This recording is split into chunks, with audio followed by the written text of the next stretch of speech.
Hi dog people, welcome to episode 3 here on the Tails Well Health channel. This episode today is going to be all about cancer, and specifically, I titled it, My Dog Has Cancer, What Now? Because that's often the feeling most of us have after leaving our vet with the unfortunate, sad news that our animal has cancer. It is devastating, it is overwhelming, it's confusing, and I've created this YouTube video to help you understand what your next steps could be. And first and foremost, let me go over some statistics so you're not feeling too alone. Unfortunately, cancer in dogs is on the rise and at a much faster rate than the rise of cancer in humans. And that is because dogs age more rapidly than we do, so the effects of genetics and environmental factors, they all manifest much faster. And unfortunately, we are just being inundated with more and more toxins. Our dogs are more vulnerable to them. So although genetics plays a very little role, maybe only 10 to 20% of contributing factors to cancer, environment plays a role of like 80 to 90%. So there's just a lot of things going on that are making our dogs more and more susceptible to cancer. And of course, there are breeds that are more prone to cancer, so you have to be especially careful. But just because your breed is not on that list no longer means, or has never meant, that your dog too is not prone to cancer. So this is all very important information. If you're here because your dog received a cancer diagnosis, I am so terribly sorry to hear that.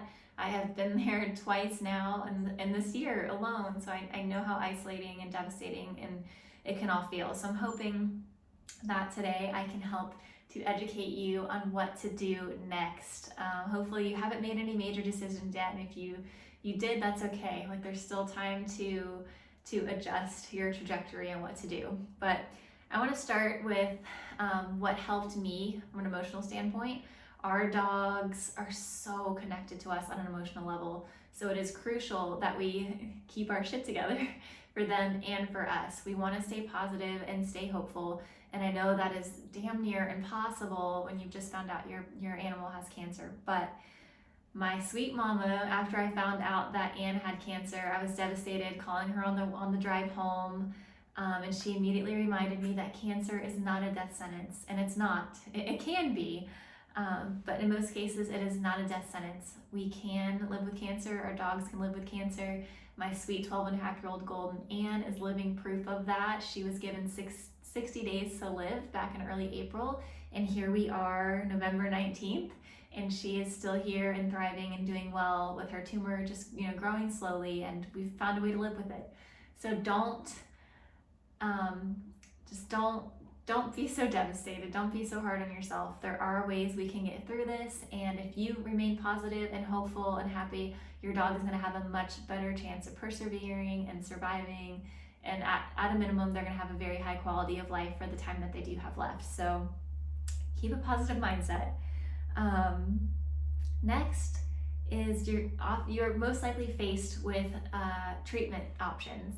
And if you're going to a conventional vet, this means that they offered you a referral to an oncologist, and maybe they've already talked to you about surgery and chemo and radiation. And although this may seem like the blaringly obvious option to take for most, because you just want to get that cancer out of here, it's not as simple as that.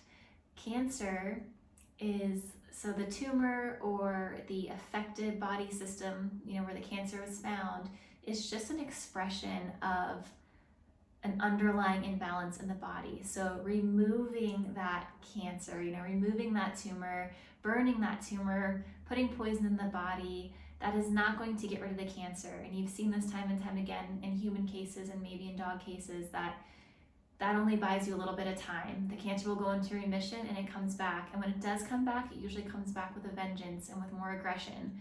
So that's something to think about when you're presented with those options. They may seem like the only option, but they're not, and we'll get to that. But in addition to just being a temporary fix, it is not doing anything, those treatments are not doing anything to support the body and its innate ability to heal. It's amazing what the body can do if we support it properly.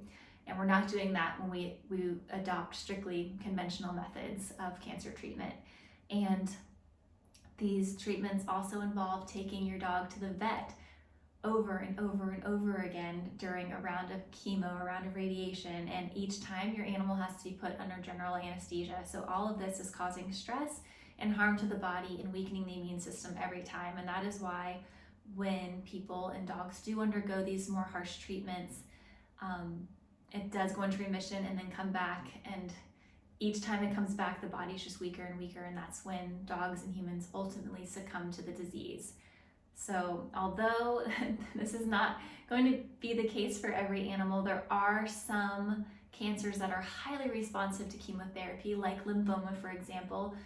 Dogs undergoing chemotherapy, or dogs with lymphoma undergoing chemotherapy, have proven to respond very well, oftentimes going into remission for 6 months, a year, even up to 2 years. So that would be a good option to consider in certain scenarios. But for the most part, I would recommend exploring options besides chemo, radiation, and surgery, or at a minimum, if you're gonna do those conventional methods, if that's all you feel comfortable with because you just wanna get the cancer off of your dog, I get it, I know it's scary, but if you're gonna go that route, you at least need to also holistically support their entire body, because that is what's ultimately gonna make them strong enough to get through this and stick around longer and with a higher quality of life.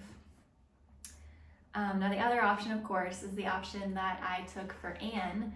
She's drinking water now. I apologize if you can hear that, but she has an oral tumor at the base of her tongue. Because of her age and because of just my innate belief system, I decided to go an all-natural, holistic route. And what that looks like is just what you would do normally to help your dog live a natural, healthy lifestyle. That's feeding a fresh, species-appropriate diet, eliminating all pro-inflammatory foods like highly processed kibble or highly processed treats, reducing the amount of toxins, no pharmaceuticals, no vaccines, no conventional oral flea, tick, and heartburn medications, reducing stress, giving filtered water, prioritizing exercise and time outside. So that's what that looks like. That's all stuff that we need to be doing, whether we go the holistic route or go the conventional route. We still need to be supporting our animals. And although a lot of Western or conventional vets will advise to not feed a raw diet, for example, during chemo, this is not medical advice, but a dog needs nutrition and a species-appropriate diet more than ever when they have cancer, and even more so when they're undergoing treatments that are just wrecking their body. So try to do your best to weed through the research you do on that topic. Next, I want to go over some of the holistic, hey girl, the holistic support protocols. So you left, oh my goodness, hi, we're talking about you. So we left the vet, we've got our mind right, we have explored some different options and thought about them. And I guess, before I mentioned any of that, I should have said the next thing to do if you're working with a conventional vet is to seek the advice of an integrative, a homeopathic, or holistic vet or pet health coach, because they're going to help guide you towards making the choice that is best for your animal as an individual. So I should have started with that at the very beginning. That is very important. So although those points I listed before are helpful, it would be most helpful to just start there first. Start with seeking the second opinion of a vet that does practice in holistic modalities, because they will help you tremendously. That is what I did with Anne. Once I realized that there are other options, I said, you know what? Let me do a telemedicine Zoom meeting with a holistic veterinarian that is well-versed in cancer. The one that I went to was Dr. Judy Jasek, and she was extremely helpful in developing a protocol for Anne.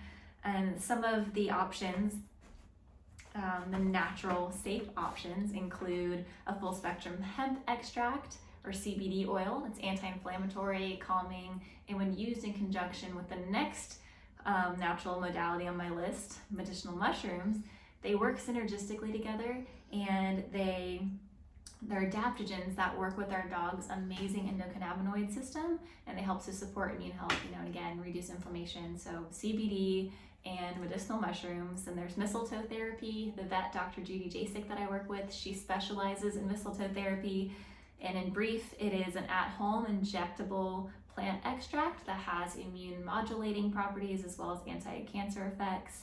Chinese herbs, a whole slew of them. Again, if you're working with a holistic practitioner, they will help guide you to the Chinese herbs that will be most appropriate for your dog and their specific type of cancer.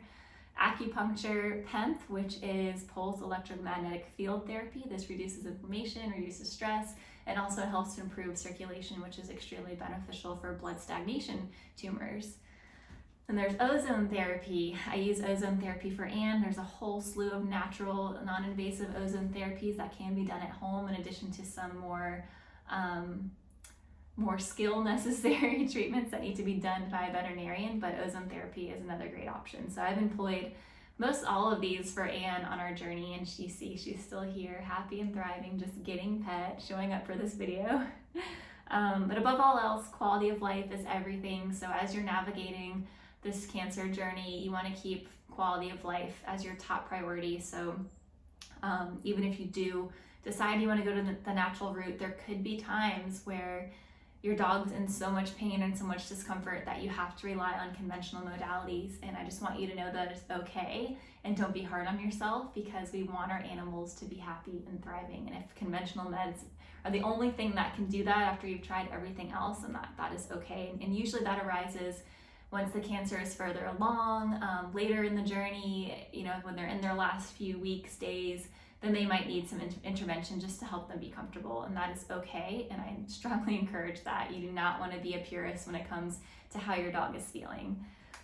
So those are my top things to consider, guys. And here I am. I'm under 15 minutes. I'm proud. I was aiming for 10, so I didn't quite do that great. But in closing, I just want to remind you to focus on supporting your dogs as individuals, supporting their body's innate ability to heal. Only good things can come from that. And reach out to me if you have questions. Love your dog. See you next time.